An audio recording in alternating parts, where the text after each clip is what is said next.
Today, I talked to a board certified doctor of naturopathy as well as an Ayurvedic practitioner, and we discuss a holistic doctor's approach to anti aging and longevity, why digestion and gut health is so important, and how to get started with it, how to stop leaking the energy in your body, and lastly, we talk about how to keep the hair on your head and not lose it. Stay tuned.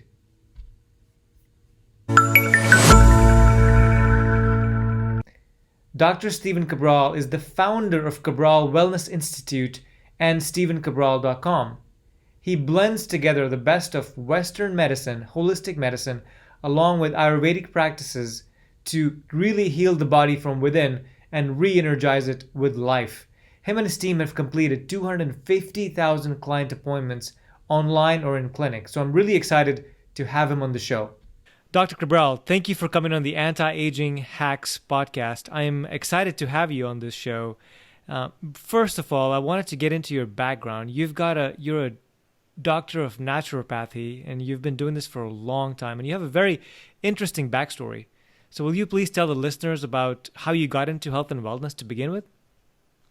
Sure. So naturopathy is becoming a little bit more well-known, but how I got into it was over 20 years ago now.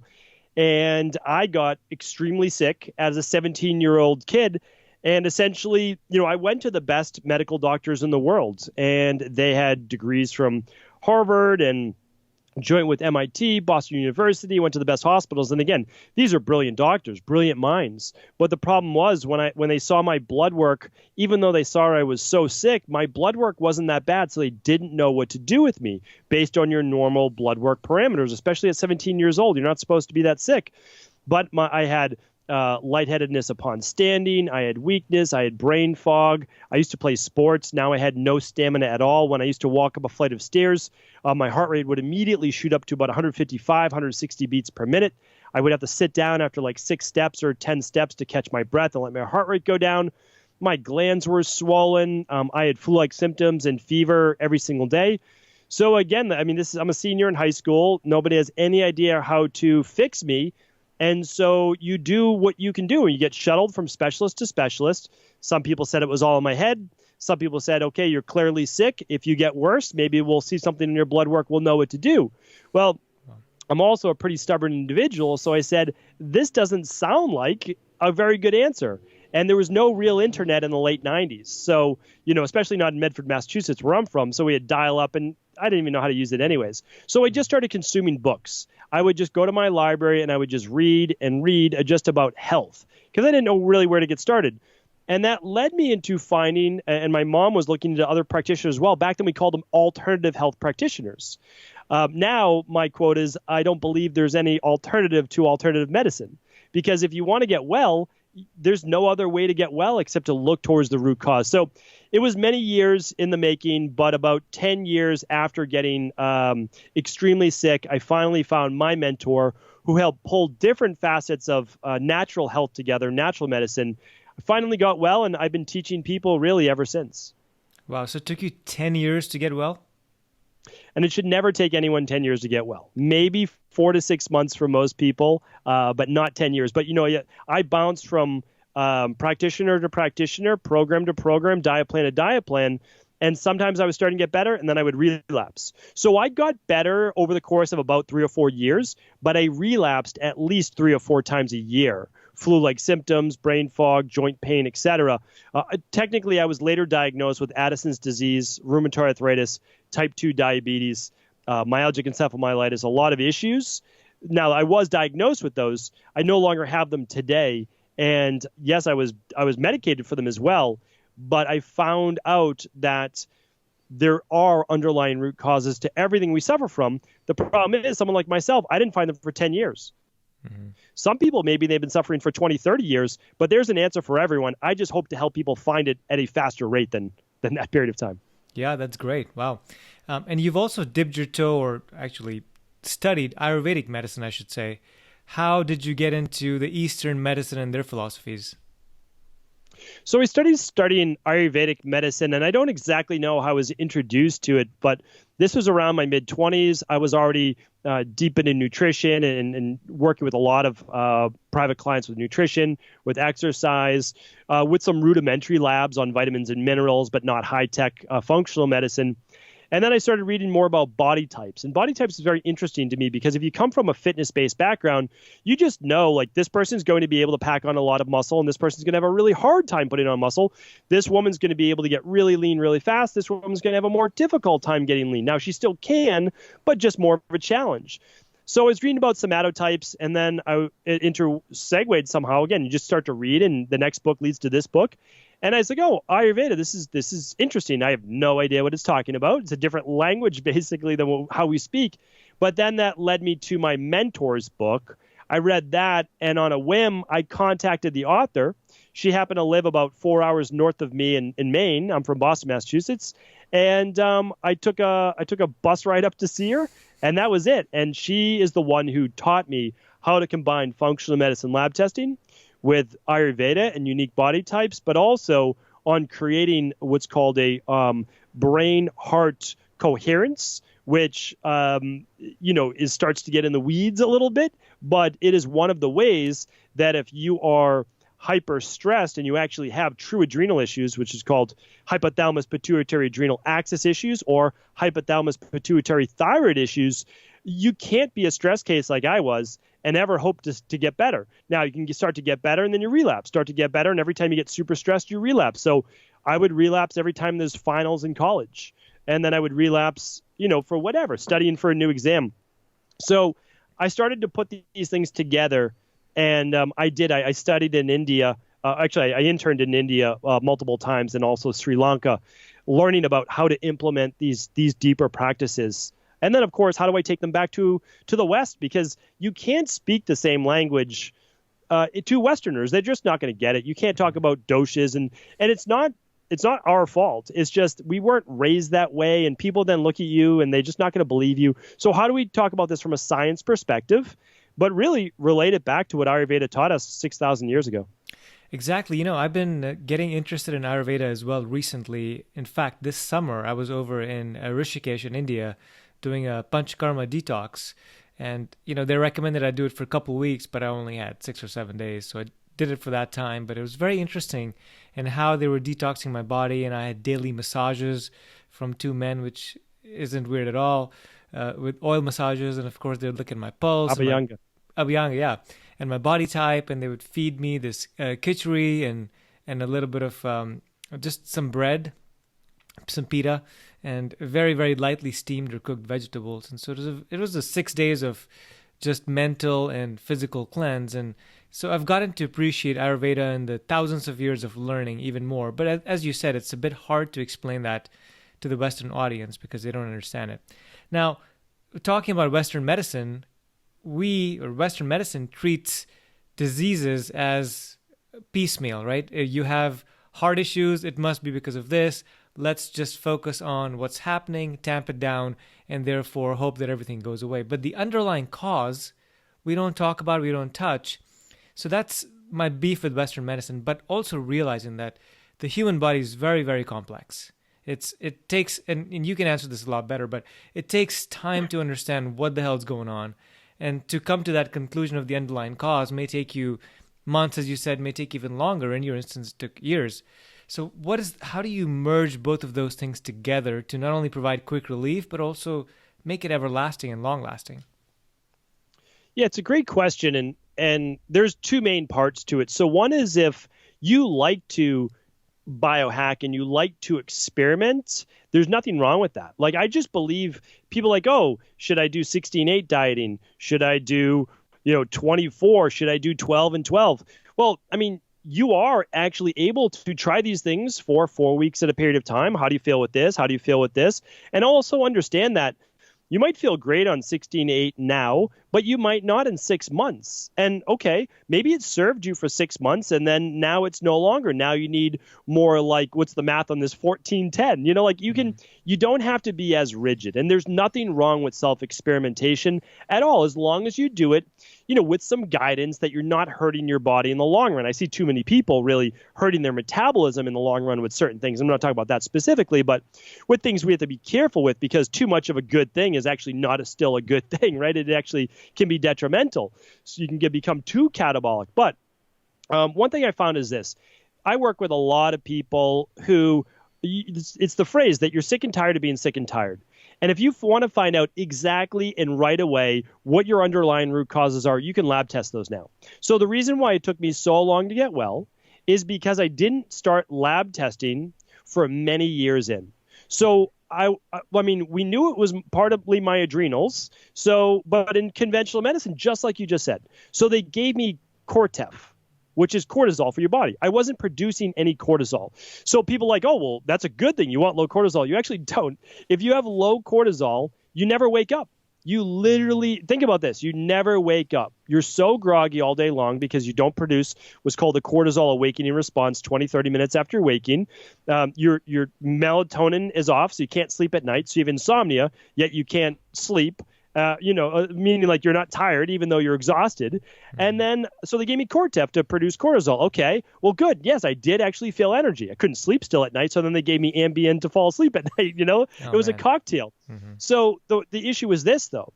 My adrenal issues weren't my adrenals. Like they weren't the issue. So what happened was I had candida overgrowth, I had H. pylori, and I had SIBO. Now, all that intestinal permeability and proteins coming into my blood ramped up my immune system. My immune system caused massive inflammation, massive fight or flight, dysregulated blood sugar. I ended up with type 2 diabetes, even though I was really on an athlete-based diet.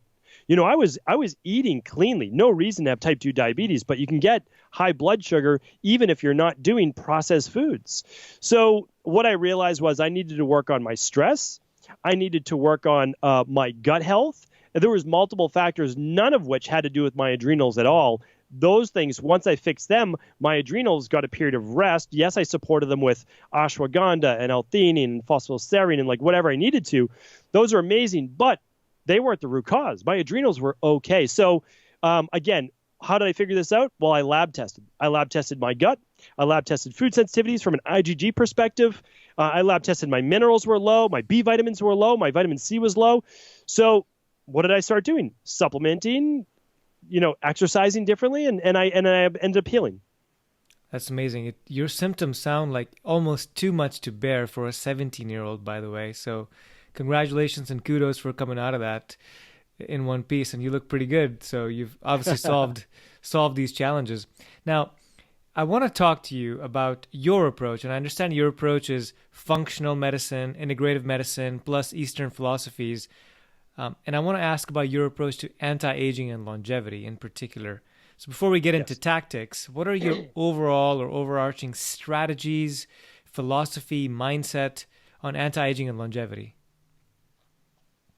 It's a great question. And I'm a big rocks type of practitioner or a thought process, meaning that, so you have your big rocks, which is what I call my de-stress protocol: diet, exercise, stress reduction, toxin removal, rest, emotional balance, supplement protocol, and success mindset. Now, it might sound like a lot, but you have to live those things every day anyways. So you have to do them one way or the other.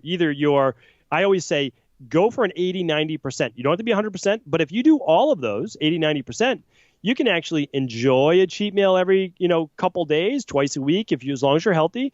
You can miss a day of exercise. You can miss a day of sleep every once in a while, and you're going to be fine. Like I was at World Medicine Week in Germany. I did an overnight flight. I got 4 hours of sleep, and obviously it was overnight plane sleep, not very good. And I had to be functioning the next day when I landed. It was their next day already. So back in the day, I would have had swollen glands. I would have been sick. I would have been run down. But my body gets healthier every year. I mean, I really believe that. And that's not supposed to happen, but I can verify it with labs.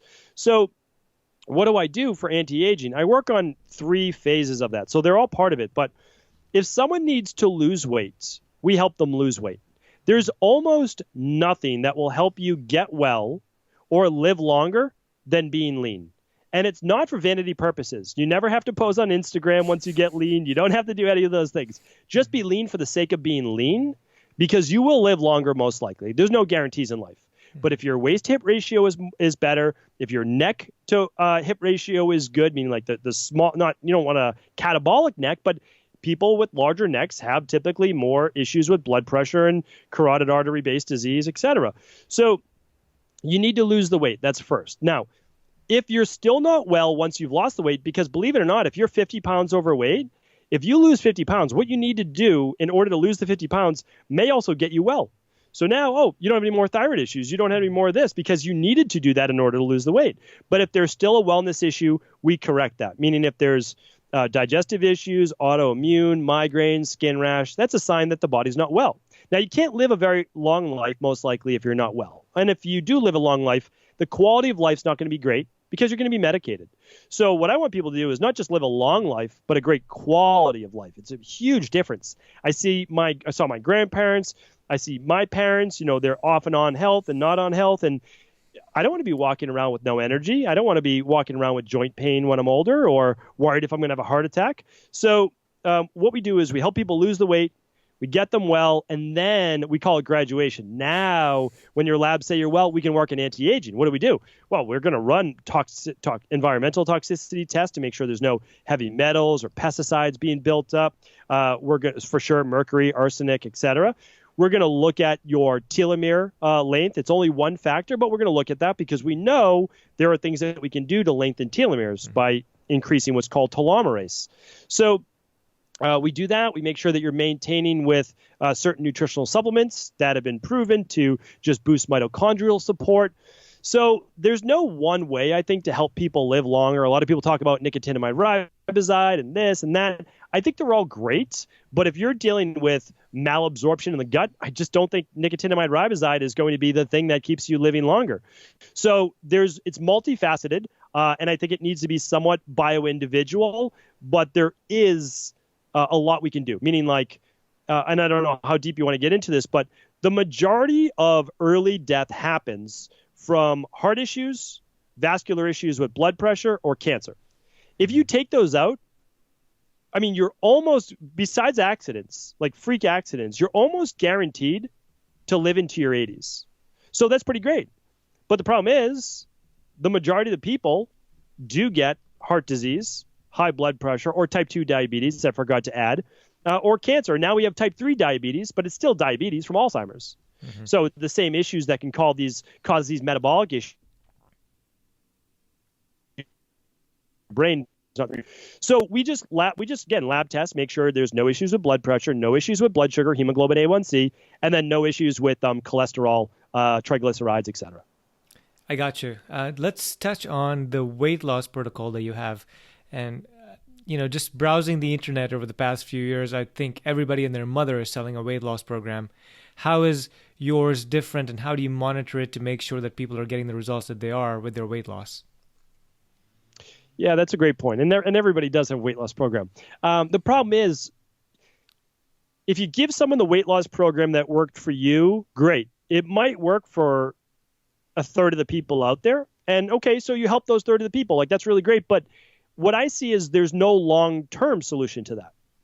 Meaning a lot of people are doing, they're going low calorie, they're going low carb, and then they're ramping up their high-intensity interval training. They can all be great things.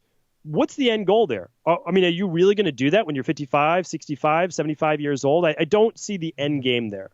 So what I try to do is, yes, we do a functional medicine detox for 21 days. It opens up liver detox pathways. But really what it's doing is getting people introduced to a low inflammatory diet plan, helping to reduce environmental estrogens coming into the body.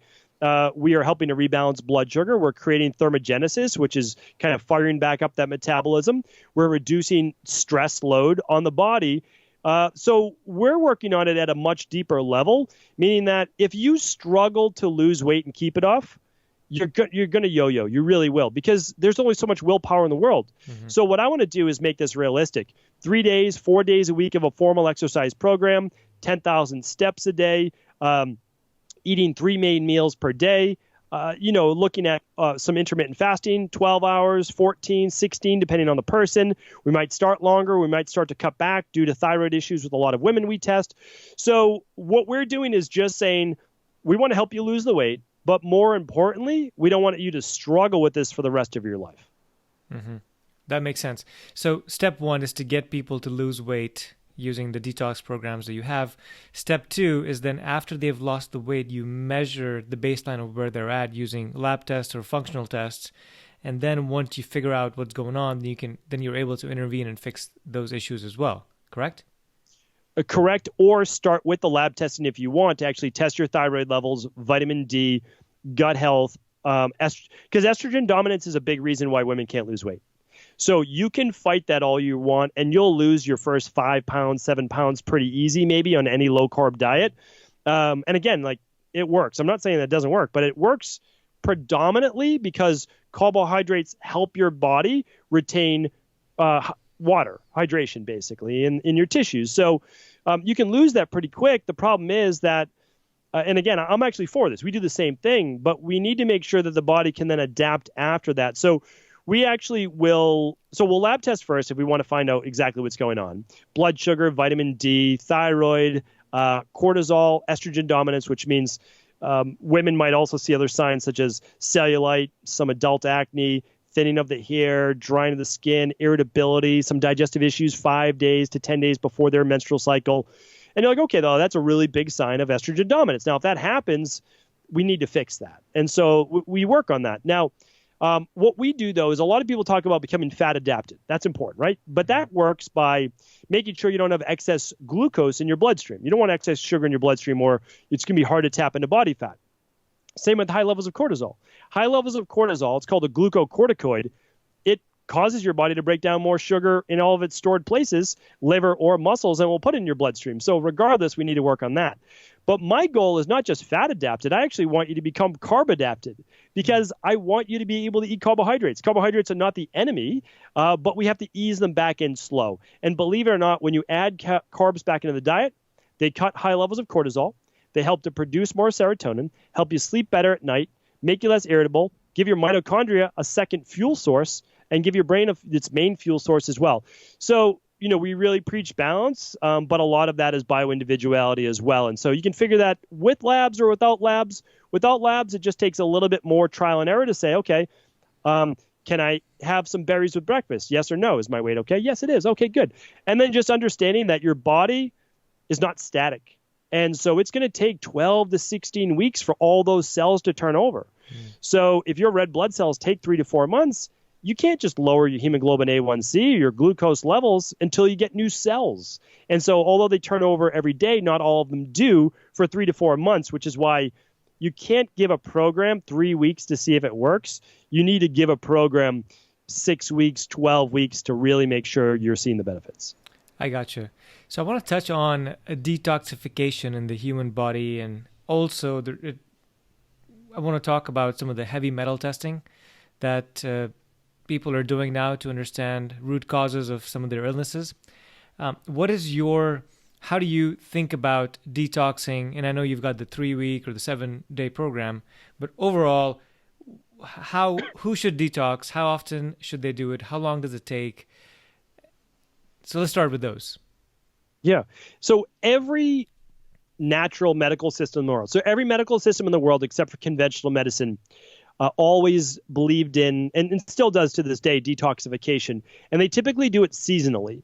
So before about 1940, there were only a couple thousand chemicals in the environment, man-made. And then after that, we had the real industrial revolution. And now today, the known number is 77,000.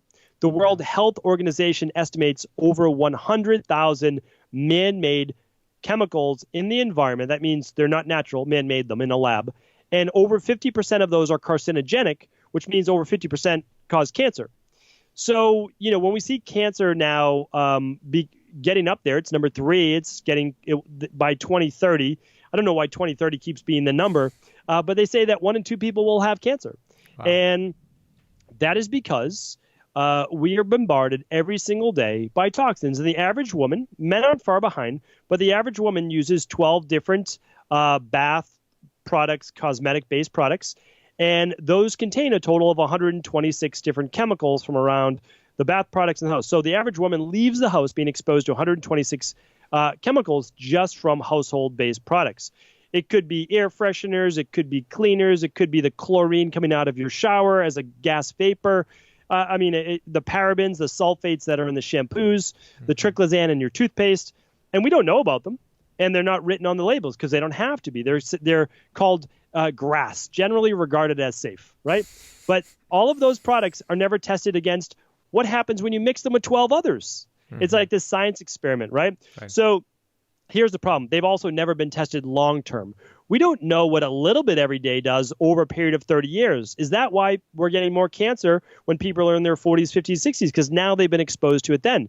Why did my grandparents live to 90 years old, not really with the best diet, certainly not exercising? Well, they were born in the 1920s or so. So could it be that they were just exposed to less, so their bodies were overall cleaner? Really good possibility. So, and if anybody doesn't believe their body is harboring any toxins, I always say, listen, you don't need to believe me at all. I mean, I just want people to know that you can lab test. You can do an environmental toxicity test. It's a simple urine test. You send it back to the lab. We can provide your listeners with links if they want. You can do them right at home. You don't need you need a doctor to sign off on it, but we sign off on it if they want. They can also go to their local functional medicine doctor, and then you can just see, do you have pesticides? Again, even when we're trying to eat our cleanest foods, I go to a restaurant, they're not serving me wild salmon. Hardly ever.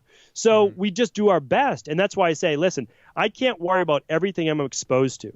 I've got electronics around me. I've got a little EMF meter right beside me. I do my best, but I'm being exposed. So all I say is I'm going to do my very best, and that's all I can do. But every 12 weeks, I'm going to do a 7-day detox. It's not a bad trade-off. And so that's what we do in our community as our 7-day detox. If you've never done one before and you're not well or you need to lose weight, we recommend the 21-day. Great. Okay. The environmental toxicity test that you mentioned, Dr. Cabral, does that cover heavy metals as well? No, that's a good question. That's pesticides and flame retardants and those types of things that are more invisible, volatile organic compounds, VOCs. So for the heavy metals, you would run what's called a minerals and metals test. It's a simple, so the previous one was a urine-based test. This is a hair test. All you need to do is a couple clippings of hair, and then you send it back to the lab. What they do is, again, not really a mystery, they turn your hair sample into ash. So they burn it, and then just like a food, that's how we figure out the minerals in food. Well, not only do you get to see the minerals in your body, electrolytes, chromium, selenium, etc., but you actually look at lead, arsenic, mercury, aluminum, and cadmium. So it's a nice way too, because what gets excreted comes out in your hair. And that's why when they do, like if I've trained cadets for the FBI, and they have to give hair samples. For Olympic athletes, they have to sometimes do a hair sample. So that's because it will stay in your hair for up to 6 months, depending on the sample that you get. Very cool. Would you recommend everybody do the environmental toxicity test and the minerals and metals test? So that's a good question. I always want people to spend their money wisely. And if you can, like if you have the means, we have something called the Big Five. It looks at your gut health, food sensitivities, your heavy metals, your vitamin levels, your regular mineral levels to see where you're at in your omega-3s. So, because everybody's guessing, right? I was guessing. Is 2 grams a day the right amount of omega-3? I have I could not give you that answer. Right. What if you have fish 5 times a week? And what if the fish is sardines? Great. Your omega-3s are set. You don't even need an omega-3. But what if you're on a higher meat diet and it's not grass-fed and whatever, it might be? A lot of times people are eating organic meat.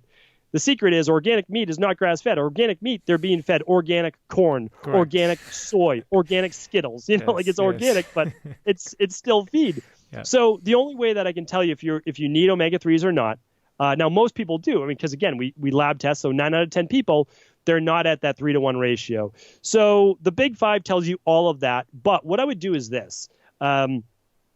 Well, if you have an autoimmune issue or you have MS or something like that, yes, definitely do the environmental tox. What I would do is the starter kit, which tells you your vitamin and mineral levels and your gut health. And then I would do a 21-day functional medicine detox, which is less expensive than the environmental tox. And then if you wanted to do that, save your money again, and then maybe in 6 months or a year, do the environmental. But I would rather someone do the functional medicine detox, less money, and then do the starter kit, tells them all their foundational needs, and then maybe even does something like, a sauna. They invest in something like that too, or panchakarma too, if they want to do that. Yeah, for sure. Okay, thank you for that, Doc. I want to touch on a different topic now, digestion, which I know is incredibly important, at least in some of these Eastern philosophies like Ayurveda. What is your philosophy on digestion, and how should we be thinking about digestion to live a great and long life? It is hands down, it's the number one thing to look at.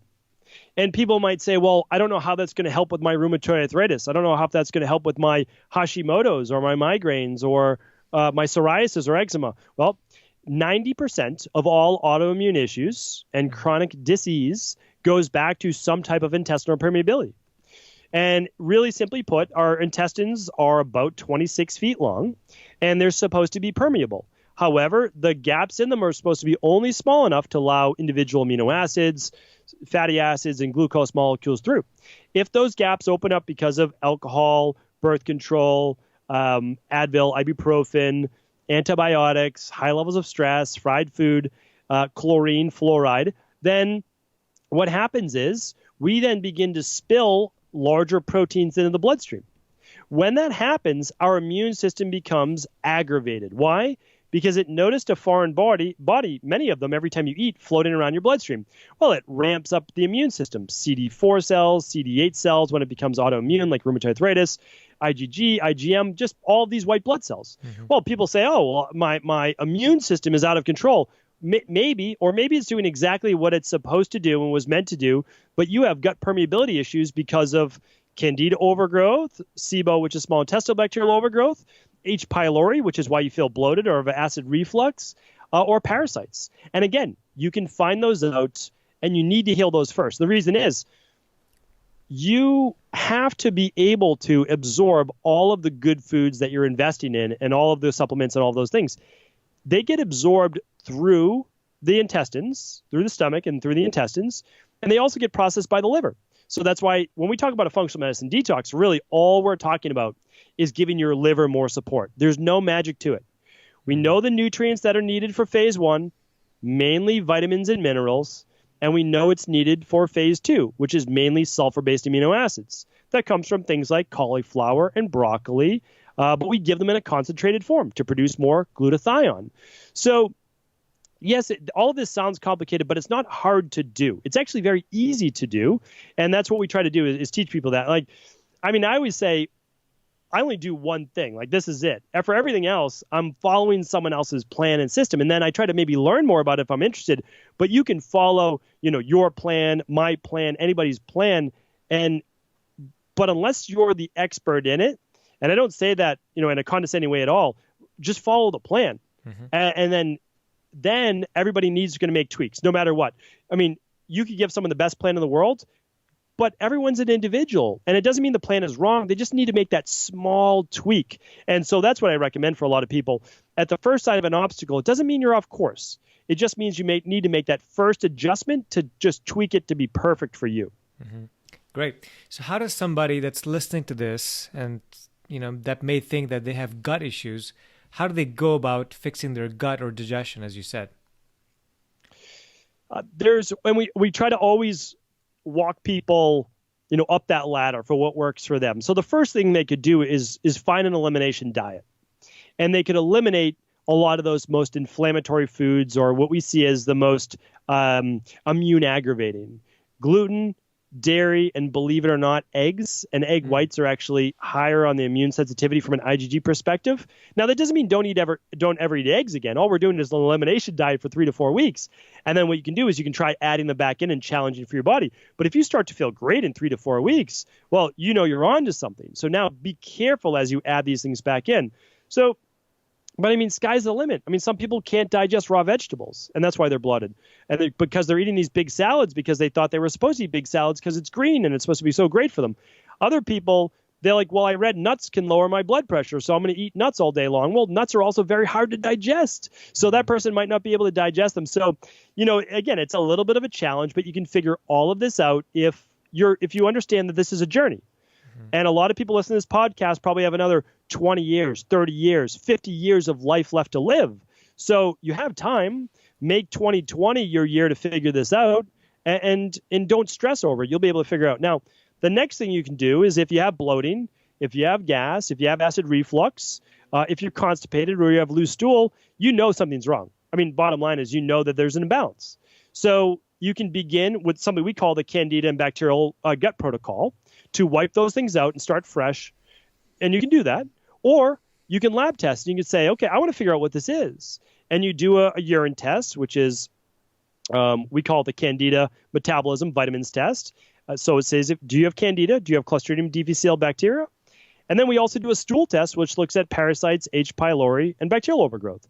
So we're going to find one. There's no doubt about it. I mean, if you have bloating, gas, distension, you have something going on. And the nice thing is that you can then seek medical treatment if you want with pharmaceuticals, or you can do it the natural way and begin to repair your body. And it's never my job to say, you have to do this. All I want to do is present you with options. Most people don't know that they have options. You have a lot of options in life. It's your body. It's not your doctor's body. I should not tell you what to do. I will tell you what I would do in your position. And it's not your medical doctor's job to tell you what to do either. They present you with one option as well. So that's what I recommend for digestion, and no doubt about it. I mean, we've had people who can only eat 3 foods. Any other food, they would throw up right away. They would have some type of digestive issue. And for those people, it's a slower process. But we can help themselves get their health back. Mm-hmm. Great. Wow. Okay, let's talk about the next topic I wanted to ask you about, which is energy production. And we know energy is created by the mitochondria in all our cells, but that is one of the first things that starts to get dysregulated in our 30s and 40s. People just start saying, hey, I don't have the energy that I did when I was in my teens or when I was in my early 20s. And so we know there's something going on.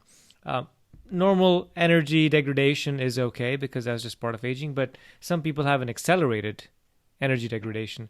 How would somebody that wants to increase their energy go about it, and what are the things they should look at? Yeah, it's interesting because you can look at it 2 ways. One is boosting energy, and the other is finding out what your energy leaks are right now. So I want to know what someone's energy leaks are, because maybe they don't need a boost, and if I give them a boost, they're just going to do more things that burn themselves out. So part of what I want to do is be more of a teacher than anything else. So I don't want to give you an energy boost during the day, which I could do, if you're only getting 4.5 hours of sleep. Because we know, and I talked about this on my podcast, that there is no one out there who really falls outside of the 7 to 9 hours a night. Now, some people need 7 hours, some need 9, but nobody needs 6. Now, can you get by on 6? Yes, and you can do it for a long period of life, but that wears you down. So should we help this person work on lifestyle to help them sleep better for those 6 hours, and then have them work their bedtime back by 15 minutes every week or a couple of weeks so they start to get at least 7 hours? Maybe they never get 8 right away because they have a family, they work 2 jobs. I get it. But if you're doing that much output, you have to have more input. And that's what I talk with people about: the parasympathetic nervous system, the sympathetic nervous system. Mm-hmm. You should have about 12 hours on a day and about 12 hours off. Ideally, a little bit more off than on. Now, what does that mean? Well, if you're working from 7 o'clock in the morning, you need to shut things down by 7 o'clock at night. No more emails, no more work, no more whatever. And you need to get a good night's sleep because your machine is firing on all cylinders. I know it's important for me. I like to live life at 100 miles an hour while I'm working. I very much enjoy it. But now I'm very cognizant of looking at my heart rate variability, looking at my deep sleep. When I'm not, like, again, I traveled overnight flight. That next day was not going to be high intensity interval training and pushing it to the limit. That next day was a recovery day. And that for me was simply walking and then getting an extra hour or 90 minutes of sleep, because that's what helps. You always have to look at it as the Chinese yin-yang symbol. If you push that darkness too much into the light, it burns you out faster. Now, this is not me saying this. This is everyone. Ayurvedic medicine. Look at traditional Taoism on Taoist medicine. Look at traditional Chinese medicine, Ayurvedic medicine, the 5 Tibetans. Like, what are these things doing? Well, you're working on improving what? Your chi. Your chi is what's called prana in India. And it's our life force in like Native American. Like, there's so many, the spirit. So you have to look at this as the faster, it's like a flame on a candle. The more oxygen you give that, the faster it burns down. You have to have time for repair. So first look at, are you burning yourself out? Then by the time you get to your 30s, 40s, 50s, a lot of those reserves are weakened. Poorer digestion, less sleep. We go through our B vitamins faster, our vitamin C, and a lot of those foundational things, magnesium, I mean, so many people are short on. You're most likely, I mean, if you haven't already, you're going to have to supplement not with mega doses, but with smaller doses of those things to bring yourself back up.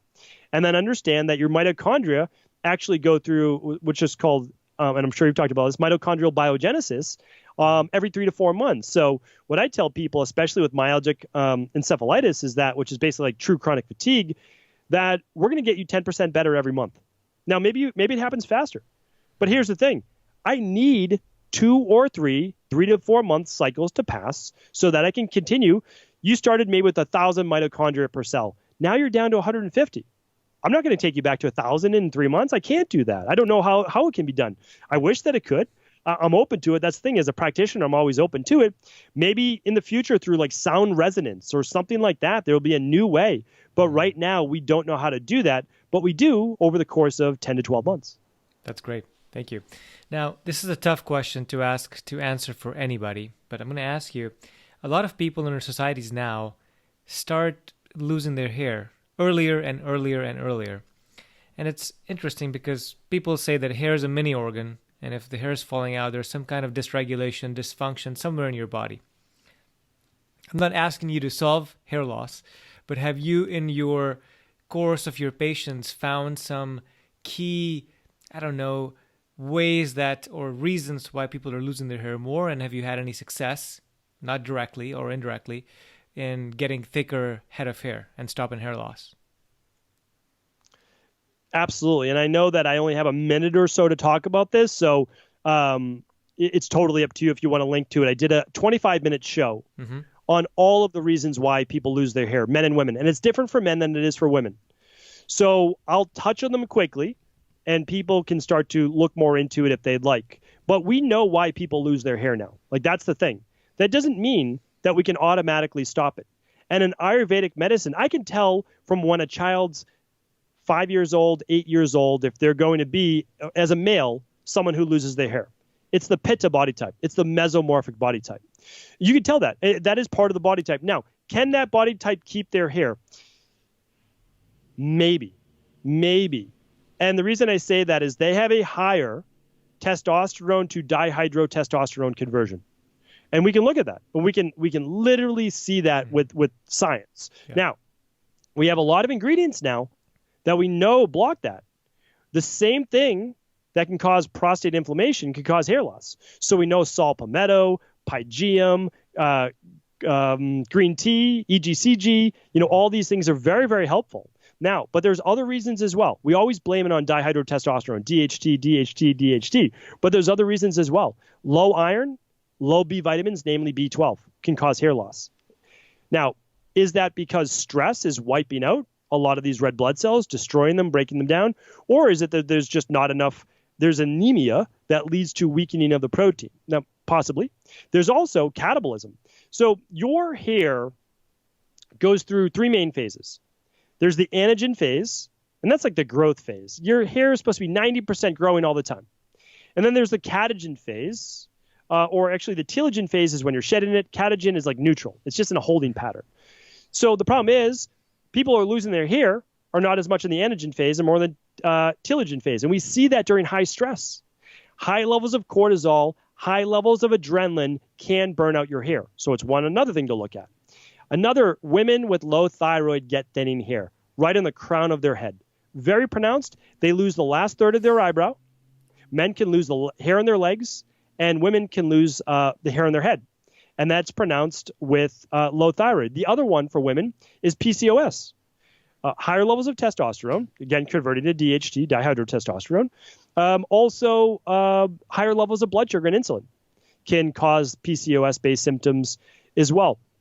I would say just a couple other ones, as well, would be looking at low levels of vitamin D. It's a bit of an outlier, but since we know that the majority of people, they might not be completely out of range from conventional medicine, but they're not within range. I mean, I test out of 100 people, I'd be lucky to see 3 people who aren't supplementing within range. So those are the things to look at, and it will be one of those. I mean, there are other things as well. I mean, you could be exposed to a toxin, such as a heavy metal, like mercury, that could cause an autoimmune reaction and wipe out all your hair. Now, that's different. That'd be more of like an alopecia-based autoimmune reaction, but it still can cause hair loss. But those are really the main reasons, and we've actually seen quite a bit of success. Yes, we'll start right away with an activated B complex, which is a methylated version. We'll start with vitamin C. We'll start with zinc. We'll use a really good quality collagen, but we'll use all the vitamins, and then we look at stress, thyroid, and low iron as other factors. So hopefully that was helpful. Yeah, no, those are great recommendations. And I'm going to link, I'll find your podcast episode where you talk about this for 25 minutes, and I'll link to that in the show notes as well. Now, Dr. Cabral, tell us about your practice and how you work with people. So we try to help people at all levels that we can. We have a Facebook group where we can answer some questions right there. It's just cabralsupportgroup.com, and that's free. I always wanted to provide as much free advice because I know that not everyone can purchase a lab, and I know not everyone could be a private client. So we just want to get people at least started on the right path. And then we offer a couple other solutions. One would be to get on a wellness protocol, like the Candida and bacterial protocol for the gut. Another would be a heavy metal detox. Another would be the functional medicine detox for the liver. And then someone could purchase a lab right online and not actually be a private client, but they actually get their lab results and a personalized wellness plan. And then the highest level is actually to become a private wellness client in our practice. And we say wellness client and not patient. And the reason is that we are not providing medical advice. Your medical doctor gives you medical advice on acute-based disease. What we do is we help people look at an underlying root cause. So those are the levels, and really people can kind of step into the equation wherever they feel comfortable or, their means allow them for. And everything is available at equilibriumnutrition.com. That's our company. Okay. And I always say to people too, you can use what we're doing as a basis. You can find a local integrative health practitioner or a local functional medicine doctor. You can go with your favorite brand. All I want you to do is look at what we're doing. We've done it now with over 250,000 client appointments. We know it works. It's based on labs, and we just want to share with you how we help people a lot with this in the real world. That's great. I'll link to all those links that you mentioned in the show notes for this podcast so people can find you as well as the Facebook group. Now, Dr. Cabral, thank you so much for coming on the Anti-Aging Hacks show. I really appreciate your time today. You've dropped a ton of knowledge.